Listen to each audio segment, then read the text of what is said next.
నమస్తే, welcome to Suman TV. నేను మీ విష్ణు. ప్రస్తుతంతో పాటు QPFP qualified personal finance professional Rajeshwar Reddy గారు ఉన్నారు. వారితో మాట్లాడతాం. రాజేశ్వర్ రెడ్డి గారు, రీసెంట్గా ఒక ఆర్టికల్ చదివాను, ఒక మ్యాగజైన్లో ఒక ఆర్టికల్ చదివాను. 1995లో ఒక మ్యూచువల్ ఫండ్ స్కీమ్లో ₹1,00,000 ఇన్వెస్ట్ చేస్తే 2021 అక్టోబర్ నాటికి 2 కోట్లు అయిందంట కదా. సో నిజమేనా? పాసిబిలిటీ ఉందంటారా? 25 ఏళ్ల క్రితం ₹1,00,000 ఇన్వెస్ట్ చేస్తే 25 ఏళ్ల తర్వాత 2 కోట్లు రావడం అనేది నిజమంటారా? అది అవునండి, ఉన్నాయి కొన్ని స్కీమ్స్. అంటే this is nothing but compounding effect. Compounding effect అంటే మనం జస్ట్ ఇంత రిటర్న్ వస్తుంది, అంత రిటర్న్ వస్తుంది అని చెప్తుంటాము. ఇప్పుడు మీరు అన్నారు 1 crore, 1 lakh 2 crore అయింది. 2 crore ఎంత పర్సెంటేజ్ రిటర్న్ అయ్యి ఉండొచ్చు అది యాజ్ పర్ యువర్ ఎక్స్పెక్టేషన్? ఎంత పర్సెంట్ అయ్యి ఉండొచ్చు? ఒక 23-25. కానీ చాలా మందిని మీరు ఈ క్వశ్చన్ అడగండి, 50%, 60% అంటారు. అంటే ఫైనాన్షియల్ నాలెడ్జ్ నీళ్ళు ఉన్న వాళ్ళు అంటే అంత ఎక్స్పెక్ట్ చేస్తారు. ఎందుకంటే 1 lakh 2 crore అంటే 200 times అయిందంటే 50% రిటర్న్, 60% అంటారు. కానీ ఇట్స్ నథింగ్. ఇదంతా ఆల్మోస్ట్ 22% రిటర్న్. 1995 నుంచి ఇప్పటి వరకు 22% రిటర్న్ ఇచ్చింది కాబట్టి 1 lakh 2 crore అయింది. అంటే మామూలుగా మనం 12-15 చెప్పుకుంటాం. మామూలుగా మ్యూచువల్ ఫండ్స్ పాయింట్ ఆఫ్ వ్యూకి వస్తే రేట్ ఆఫ్ రిటర్న్స్ 12-15, బట్ 22 ఇచ్చిందని 22 ఇచ్చింది. ఎందుకు దీనికి అంత ఇంపార్టెన్స్ ఉంది అని అంటే, ఫర్ ఎగ్జాంపుల్ ఇప్పుడు వారెన్ బఫెట్ ఉన్నాడు. వారెన్ బఫెట్ కంపెనీ బర్క్షైర్ అనే కంపెనీ ఉంది. వారెన్ బఫెట్ అది 1965లో స్టార్ట్ అయింది. అది 1965 నుంచి ఇప్పటికి చూస్తే 20% రిటర్న్ ఇచ్చింది. And same company, same Berkshire 1995 నుంచి, అంటే ఇప్పుడు మీరు అన్న మ్యూచువల్ ఫండ్ డేట్ తీసుకుంటే 1995 నుంచి ఇప్పటికి చూస్తే అది 16% రిటర్న్ ఇచ్చింది. అంటే టాప్ మోస్ట్ వరల్డ్లో టాప్ మోస్ట్ ఇన్వెస్టర్ అది కంపెనీ వచ్చి 16% రిటర్న్ ఇచ్చింది. కానీ mutual fund Indian mutual fund 22% return ఇచ్చింది. So that is the difference. ఈ డిఫరెన్స్ కానీ చెప్పుకోవడానికి తప్పితే ఇది ఎంతమందికి వచ్చింది అనేది ఒక పెద్ద క్వశ్చన్ మార్క్. ఎందుకంటే డేటా, యాజ్ పర్ డేటా, అంటే ఈ మ్యూచువల్ ఫండ్ అందరికీ తెలుసు, ఈ మ్యూచువల్ ఫండ్ ఇది నేను చెప్పాల్సిన పని లేదు.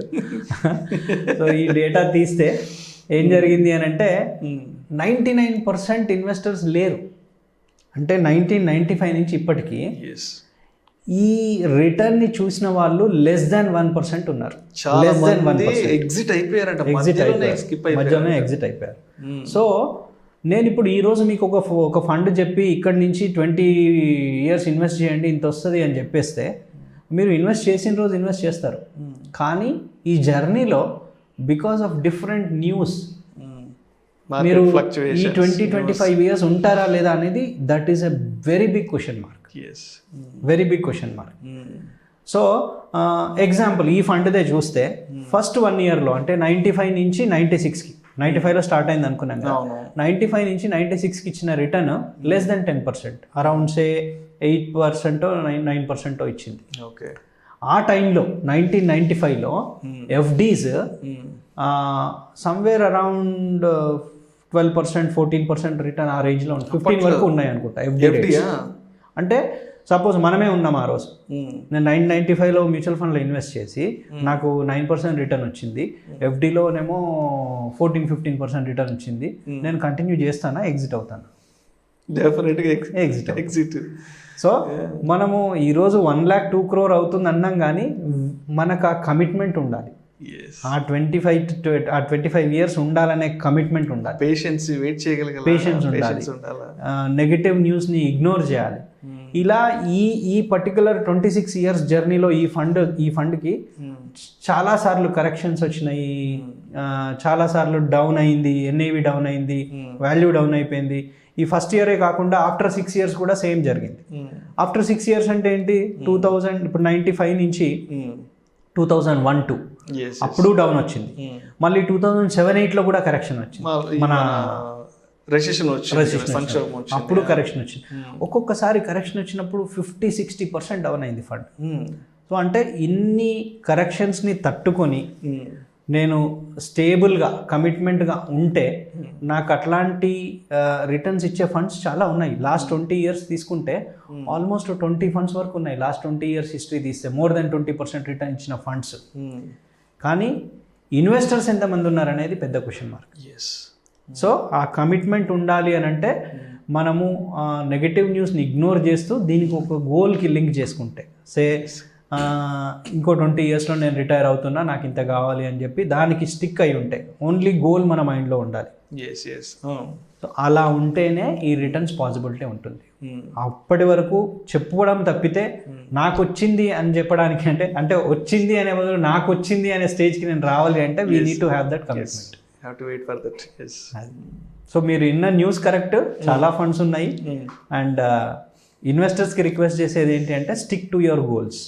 మీ గోల్కి స్టిక్ అవ్వండి, కమిటెడ్గా ఉండండి, definitely you will get return. 20 కాకుండా 1 lakh 2 crore కాకుండా 1 crore అయినా మంచిదే కదా.